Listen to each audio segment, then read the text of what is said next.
నమస్తే, welcome to Andhraprabha. నేను వంశీ. ఈరోజు మనతో పాటు ఇంటర్నేషనల్ లాయర్ రాజేష్ గారు ఉన్నారు. సార్ నమస్కారం. సార్ నమస్కారం అండి, బాగున్నారా?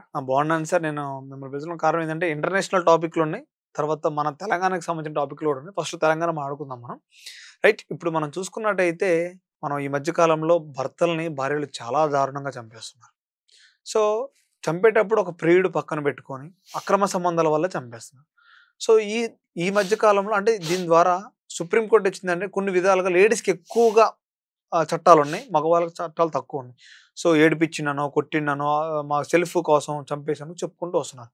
సో ఒకవేళ రుజువు అయితే వాళ్ళు చంపినట్టుగా చంపిన భార్యకి ఏం పడిద్ది శిక్ష, తర్వాత దాంతో పాటు ఉన్న ప్రియుడికి ఏం శిక్షలు పడతాయి? డెఫినెట్లీ అండి. ఇప్పుడు మీ క్వశ్చన్ ఏంటంటే భార్యాభర్తల మధ్యలో ఏదైనా హత్య జరిగితే మామూలుగా బయట శత్రువు దగ్గర మిత్రుని దగ్గర ఏ విధంగా అంటే శత్రువుల మధ్యలో ఏ విధంగా హత్య జరిగితే సేమ్ అదే సెక్షన్స్ వర్తించాయి.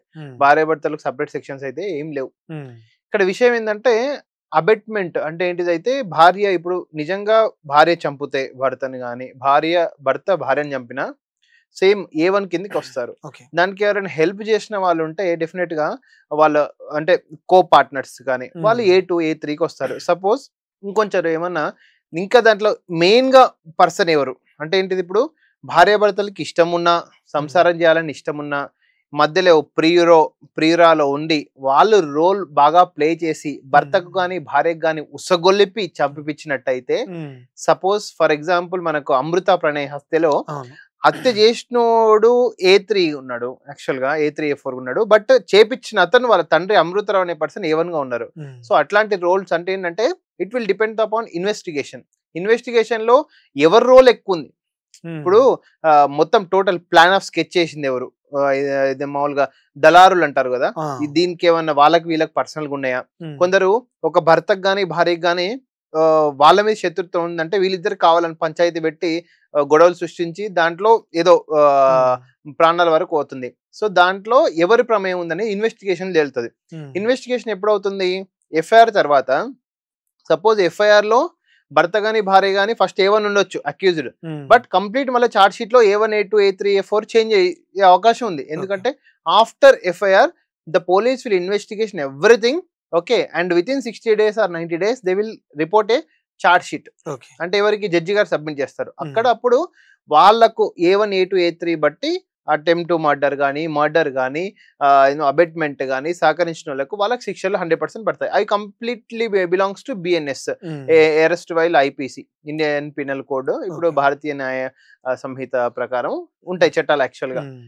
కమింగ్ టు మీరు పర్సనల్ గా ఇష్యూస్ ఏంటంటే భర్తలు కానీ భార్యలు కానీ ఈ విధంగా ఇంతకు ముందు భర్తలు భార్యల్ని హత్య చేసే ఎగ్జాంపుల్స్ మనము చిన్న ఉన్నప్పుడు చాలా విన్నాం. యాక్చువల్ గా కొట్టి చంపడాలు కానీ, సతీ కానీ, అంటబెట్టడం కానీ, పెట్రోల్ వేసి అప్పుడు కిరోసిన్ ఆయిల్ తగలబెట్టడం కానీ ఇవన్నీ చూసినాం. కానీ ఇప్పుడు రివర్స్ ఏంటంటే భార్యలు భర్తల్ని కూడా న్యూస్ వస్తున్నాయి. ఈక్వల్ గా భర్తలు భార్యలు చంపట్లేదని ఇప్పుడు అనట్లేదు, బట్ ఆ న్యూస్ కూడా ఉన్నాయి, ఈ న్యూస్ కూడా వస్తున్నాయి. బికాస్ ఆఫ్ కాన్ఫిడెన్స్ బిల్డప్ చేయడం కానీ, ఈ ఎలిసెట్ మ్యారేజెస్ అదేంటిది ప్లస్ రిలేషన్షిప్స్ కానీ, after marriage post marriage illegal relationships కానీ ఇవన్నీ కూడా ప్రమేయం ఉండి వాళ్ళిద్దరి మధ్యలో ఏదన్నా ఇంకా కొన్ని గొడవలకు కూడా ఇప్పుడు మామూలుగా నేను I met one of the DCP from Visakhapatnam, Pawan Kalyan and Nanditha divorce చూసిన పర్సన్ యాక్చువల్ పోలీస్ ఆఫీసర్స్ లో. సింపుల్ ఆయన చెప్పింది చాలా మంచిగా అనిపించింది. ఏంటంటే ఇంతకు ముందు భర్తలుకి భార్యలు చాలా రెస్పెక్ట్ ఇచ్చేవాళ్ళు. అంటే కొట్టాల తిట్టాలని అనట్లేదు, అతను ఎంత మూర్ఖుడైనా సరే కానీ భార్య తన ప్రేమతో భర్తను అదేంటి చేంజ్ చేసుకున్న సిచ్యువేషన్. మన అమ్మలు కానీ అమ్మమ్మ జనరేషన్ కానీ భర్తలు తాగుబోతాడైనా ఇంకెన్ని వ్యసనాలు ఉన్నా సరే భార్యలు తమ ప్రేమతోటి అదేంటిది ఓపికతో సహనంతో వెయిట్ చేసి కాపురం నిలబెట్టుకోవాలనే ఉద్దేశంతో భర్తలను సహిస్తూ చాలా మంది భర్తలను మార్చుకున్న రోజులు ఉన్నాయి. బట్ ఇప్పుడు అట్లా లేదు సిచ్యువేషన్. ఎందుకు అంటే అప్పుడు సోషల్ మీడియా లేదు, టెక్నాలజీ లేదు, మీడియా లేదు. ఎస్పెషల్లీ భార్యకు భర్తే దైవం, భార్యకు భర్తే సర్వస్వం. ప్రేమించినా భర్తే, తిట్టినా భర్తే, కొట్టినా భర్తే, ఇంకేం చేసినా భర్తే. అట్లా ఉండే. ఇప్పుడు when the social media coming to the picture, ప్రతి ఒక్కరికి భర్త ఇన్స్టాగ్రామ్ లో, ఇప్పుడు మామూలుగా ఇన్స్టాగ్రామ్, వాట్సాప్, టెలిగ్రామ్ ఇవన్నీ, భర్త ఒక మగాడైతే దాదాపు ప్రతి ఒక్క పర్సన్ కి ఆల్మోస్ట్ అందరికీ స్మార్ట్ ఫోన్స్ ఉన్నాయి. నియర్లీ 100 to 200 ఫ్రెండ్స్ కామన్ గా ఉంటున్నారు అబ్బాయిల్లో. We don't know what will happen. అట్లాంటప్పుడు డెఫినెట్ గా భర్తలకు రెస్పెక్ట్ తగ్గుతుందని కాదు, ఒకవేళ భర్తలు భార్య దగ్గర ఏదైనా పరస్పర సంబంధాలు మంచిగా లేకుంటే కొంచెం అంటే భర్త భార్య మీద ప్రేమ తగ్గిస్తే ఆ ప్రేమను భర్తీ చేసుకోవడానికి రెడీగా ఉన్నారు గ్యాంగ్. ఫిజికల్ గా కానీ, అది వాట్ మేబీ సోషల్ మీడియాలో కానీ, ఇన్స్టాగ్రామ్ లో కానీ, వాట్సాప్ లో కానీ. సో ఈ టైంలో వాళ్ళ ప్రేమ ఇంక్రీజ్ అయిందంటే వీళ్ళ ప్రేమ 100% డిక్రీజ్ అవుతుంది. సో ఫస్ట్ ఆఫ్ ఆల్ ఇక్కడ ఏంటంటే భర్తలను భార్యలు చంపుతున్నారు అంటే అంతవరకు వెళ్తుందంటే కూడా భర్తలు కూడా భార్యలకి తమ యొక్క అండర్స్టాండింగ్ అంటే ఏంటంటే నేనే మొగోడిని, నేనే మొత్తం అదేంటి పతివ్రత అంటే ఇప్పుడు ఆ కాలం లేదు యాక్చువల్ గా. నువ్వు కాకపోతే 100 మంది ఉన్నారు. ఎన్ని చూస్తలేం సెకండ్ మ్యారేజ్ కానీ, at the age of 50 also they are going to remarriage. మనం చూస్తూనే ఉన్నాము. నిన్న సమంత అతను డైరెక్టర్ గారు at the age of 50, nearly about 50-58, మన దువెల మాధురి అండ్ అతను శ్రీనివాస్ కూడా ఆల్మోస్ట్ 60+ ఏంటంటే పిల్లలు పెళ్లిడికి వచ్చినా we need some kind of relationship. So అట్లాంటప్పుడు అంటే ఆప్షన్స్, ఇంతకుముందు భర్త ఒక్కడే ఆప్షన్ ఇప్పుడు మల్టిపుల్ ఆప్షన్స్ అయిపోయినాయి. సో అతను మన డిసిపి గారు కూడా అదే అన్నారు యాక్చువల్ గా. గ్లోబల్ వరల్డ్ లో అదేంటిది, ఈ గ్లోబల్ వరల్డ్ లో there are many options too many choices to the both husband and wife. దీంట్లో ఇద్దరు రోల్ కూడా చాలా ఇంపార్టెంట్. మనం ఎవరిని బదలం చేయనికి రాదు ఇక్కడ, భార్య రోలు భర్త రోలు.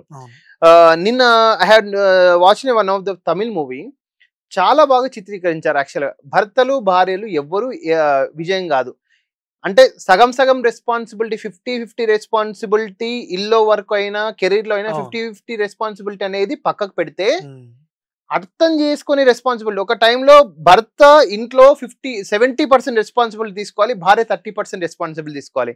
ఇంకొక సమయంలో భర్త 30% తగ్గాలి, భర్త 30% రెస్పాన్సిబిలిటీ తీసుకుంటే భారత 70% రెస్పాన్సిబిలిటీ తీసుకోవాలి. అంటే ఏంటంటే ఇప్పుడు సపోజ్ భార్యకు పీరియడ్స్ ఉన్నాయి, ఇంట్లో పనిచేయాల్సి వస్తుంది భర్త కొన్ని విషయాల్లో.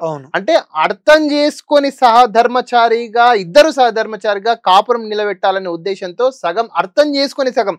అంటే ఇప్పుడు సపోజ్ ఇంట్లో పనులు ఉన్నాయి, ఒకరు ఊడవాలా, ఒకరు బండలు తుడవాలి, పని మనిషి లేదనుకోండి, ఒకరు ఊడవాలి తుడవాలా, ఇంకా నువ్వే తుడవాలా నువ్వే ఊడవాలంటే కాదు. అంటే భార్యకు పీరియడ్స్ వచ్చినాయి, హెల్త్ బాగాలేదు, భర్త పోయి చేయాలి. అంటే అర్థం చేసుకొని 50-70-80 ఒక్కసారి 100 కూడా చేసుకోవాల్సి వస్తుంది. అర్థం చేసుకోవడంలో ఉంటది యాక్చువల్ గా భర్త గాని భార్య గాని ఇద్దరి మధ్యలో.